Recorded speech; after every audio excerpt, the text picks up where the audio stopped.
Welcome to Biz Wire. I'm Joseph Nordstrom in Beijing. As the dust settles after the multitude of government reforms announced following the third plenum of China's Central Committee, business leaders around the world are coming away more optimistic about their firms' prospects in China. Officials pledge what they termed decisive market reforms and for more competition for the country's state-owned enterprises from private companies at home and abroad. American companies are paying particular attention to these reforms, as well as any steps forward in establishing a bilateral investment treaty with China. U.S.-based multinationals see the possibility of competing on more equal footing in China with its massive SOEs, an especially appealing proposition. The Bilateral Investment Treaty has been in the works for a few years and, in theory, would allow U.S. companies to invest with fewer restrictions in a much broader range of industries, such as cars, financial services, and energy. For its part, the U.S. would then allow greater Chinese investment in America without interference unless clear national security interests were at stake. As The Atlantic reported, an influential segment of the Communist Party now believes that market pricing and competition will foster the innovation required to promote quality economic growth.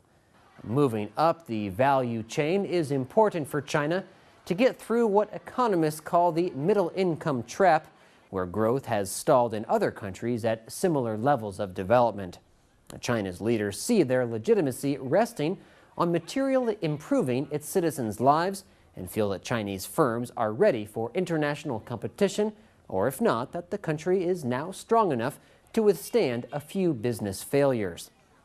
Last July, a breakthrough of sorts was announced in treaty negotiations in that U.S. companies investing in China would be treated like Chinese investors. Likewise, China and the European Union are also discussing a similar investment agreement where obstacles to foreign firms would be reduced or removed altogether. In addition to treating all investors the same, the BIT deals with other key issues that concern foreign investors in China.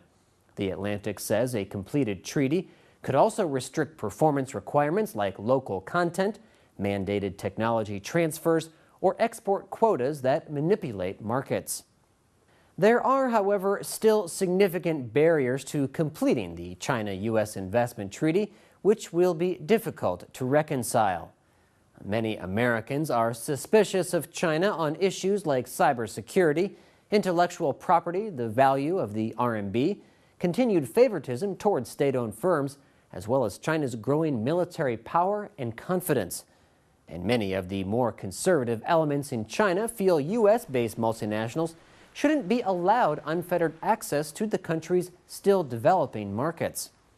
The recent anxiety in the East China Sea shows the potential perils of less integration, where very few would benefit, versus the still vast opportunities for cooperation between what are now the world's two superpowers.